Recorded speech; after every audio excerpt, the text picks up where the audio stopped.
ఇక వైసీపీ కార్యాలయంలో శ్రీకాంత్ రెడ్డి మాట్లాడుతున్నారు. ఇప్పుడు ఆ లైవ్ చూద్దాం. ఫీజిబుల్ ప్లేస్లో మంచి ప్లేస్ లేదని మంచిగా నిర్మించవని కోరినందుకు దాని బురదలక కార్యక్రమాలు చేస్తూ పోతాం. కాదు, రియాలిటీగా ఉండాలి. ఎంతసేపు కాలం గడిచిపోతుంది కదా, నాకు ఈ 5 సంవత్సరాలు ఎలా కాలం గడపాలి, ఎన్నికల టైంలో మన ప్రజల్ని ఎలా బుడి కొట్టించాలన్నటువంటి ఆలోచనతో ఇప్పటి నుంచే ప్రణాళిక రూపొందించుకొని 2047 అది చేస్తానటువంటి ఆలోచనలు నువ్వు పెట్టుకొని లోపల ఏదో కుట్ర పెట్టుకొని నువ్వు ప్రజలకి మంచి చేయకుండా రాష్ట్రాన్ని నిర్వీర్యం చేసేటువంటి పరిస్థితులు తీసుకొస్తున్నావు. ఇది మంచి పద్ధతి కాదు.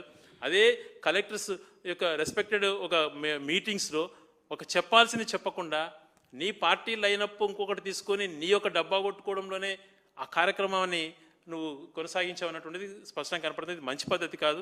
కనీసంగా టైంలో ఉన్న అధికారులను పారదర్శకంగా వ్యవస్థలకు అనుగుణంగా పనిచేసిన ఆదేశాలు ఇవ్వాలని చెప్పి గౌరవ ముఖ్యమంత్రి గారిని కోరుతున్నాం.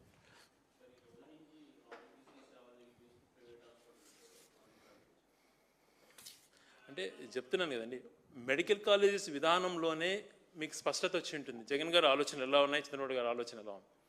ఆరోగ్యశ్రీ అన్నటువంటిది ఏ రోజుకి ఆ రోజు మాట మారుస్తూ వచ్చినాడు. వాళ్ళకు దాదాపుగా 2000 కోట్ల పైగా బకాయిలు పెట్టేసేసి దాని గురించి ఆలోచన చేయకుండా P4 అనేటువంటిది మాట్లాడుతూ పేదరిక నిర్మూలన చేసే P4కు దీంట్లోకి ఏం సంబంధం ఉంటుంది, PPP మోడ్కి దీనికి ఏం సంబంధం ఉంటుంది.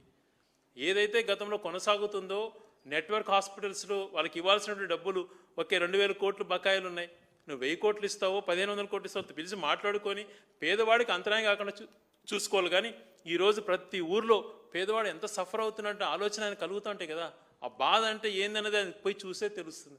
ఇక్కడ కూర్చొని అడ్రస్ చేయడం కాదు, ఇతరులు నింద వేయడం కాదు, గత ప్రభుత్వాన్ని తిట్టడము కాదు.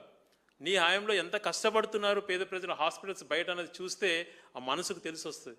అదన్నా చేయమని చెప్తున్నాను. పోయి ఒక హాస్పిటల్స్ బయట ఏ రకంగా పేదవాళ్ళు ఇబ్బందులు పడుతున్నారు ఈ ఆరోగ్యశ్రీ సేవలు నిలిపేయడం వల్ల. గత 14 సంవత్సరాలుగా దాన్ని తగ్గించుకుంటూ వస్తున్నాడు. ఇప్పుడు ఒకసారిగా తన బండారం బయటపెట్టాడు. దాన్ని టోటల్గా అది రాజశేఖర్ గారు తెచ్చినది క్రెడిట్ అనిగిపోతుంది. తర్వాత 3000 పైగా వైద్య సేవలు అందించాడు జగన్మోహన్ రెడ్డి గారికి క్రెడిట్ పోతుంది. కానీ నాకు రాదన్నటువంటి దుర్మార్గపు ఆలోచనతో దాన్ని పూర్తిగా నిర్వీర్యం చేయనటువంటి ఒక ఆలోచన పెట్టుకొని పద్ధతి ప్రకారం ఆరోగ్యశ్రీని లేకుండా చేసిన ఆలోచన కలుగుతున్నట్టుగా స్పష్టంగా కనపడుతుంది. నాచారంలో దారుణం జరిగింది. సత్య లాప్రోస్కోపిక్ హాస్పిటల్లో వైద్యం వికటించి శైలజ అనే యువతి మృతి చెందింది. యాదాద్రి జిల్లా సూళ్లూరు గ్రామానికి చెందిన శైలజ అనే యువతి కడుపు నొప్పితో ఆసుపత్రిలో చేరగా వైద్యులు అపెండిస్ ఆపరేషన్ చేసి ఆ యువతి ప్రాణాలు మీదకు తీసుకువచ్చారు. అపెండిస్ ఆపరేషన్ వికటించడంతో ఆసుపత్రి యాజమాన్యం వేరే ఆసుపత్రికి వెళ్లాలని సూచించారు. దాంతో యువతి కుటుంబ సభ్యులు సికింద్రాబాద్లోని ఓ ప్రైవేట్ ఆసుపత్రికి తీసుకెళ్లగా అక్కడ చికిత్స పొందుతూ శైలజ మృతి చెందింది. సత్య లాప్రోస్కోపిక్ యాజమాన్యం నిర్లక్ష్యం వల్లే తమ అమ్మాయి మృతి చెందిందని ఆగ్రహం వ్యక్తం చేస్తూ మృతురాలి బంధువులు ఆసుపత్రి ముందు ఆందోళన చేపట్టారు. తమ అమ్మాయి మృతికి కారణమైన ఆసుపత్రిని సీజ్ చేసి డాక్టర్పై క్రిమినల్ చర్యలు తీసుకోవాలని డిమాండ్ చేశారు.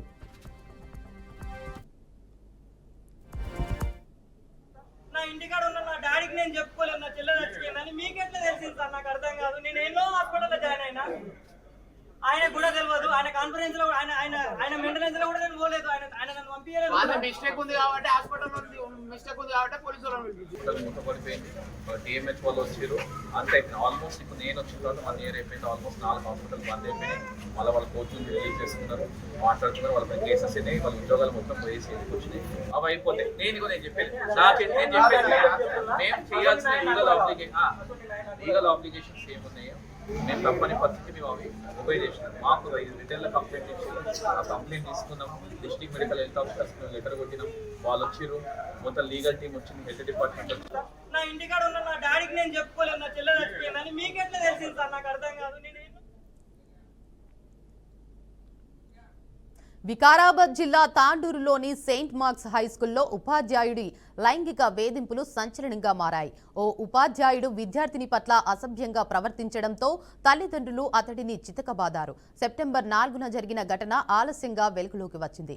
ఈ ఘటన తర్వాత ఉపాధ్యాయుడు బాలస్వామిని పాఠశాల యాజమాన్యం ఉద్యోగం నుంచి తొలగించి ఈ విషయం తెలియడంతో విద్యార్థి సంఘాల పాఠశాల వద్దకు ప్రిన్సిపల్ను నిలదీశారు. బాలస్వామి ఏపీ వెళ్లాడని 4-5 రోజుల్లో పిలిపిస్తానని ప్రిన్సిపల్ ఆరోగ్యరెడ్డి విద్యార్థి సంఘాలకు హామీ ఇచ్చారు. ఇక ప్రిన్సిపల్ హామీతో తగ్గిన విద్యార్థి సంఘాలు అక్కడి నుంచి వెళ్లిపోయారు.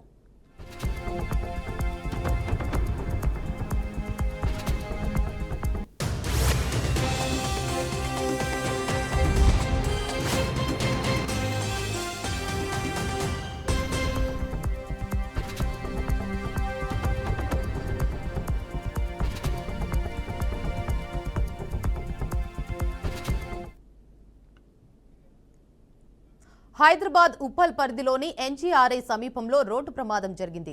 డ్రైవర్ కుమార్ నాయక్ నిద్రమత్తులోకి వెళ్లడంతో సెప్టిక్ ట్యాంకర్ బోల్తా పడింది.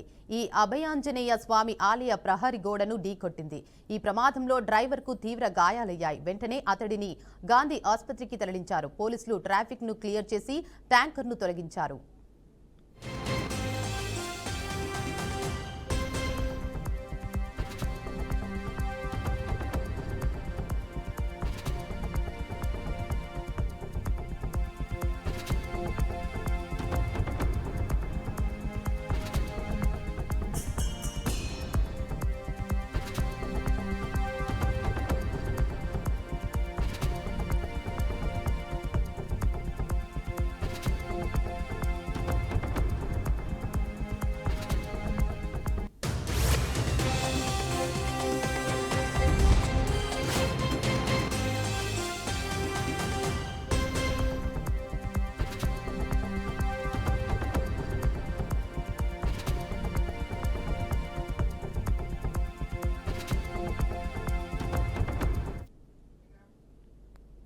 ఇక ఇవి ఇప్పటి వరకున్న బులెటిన్ అప్డేట్స్. మరిన్ని అప్డేట్స్ కోసం చూస్తూనే ఉండండి బీఆర్కే న్యూస్ తెలుగుడి సత్తా.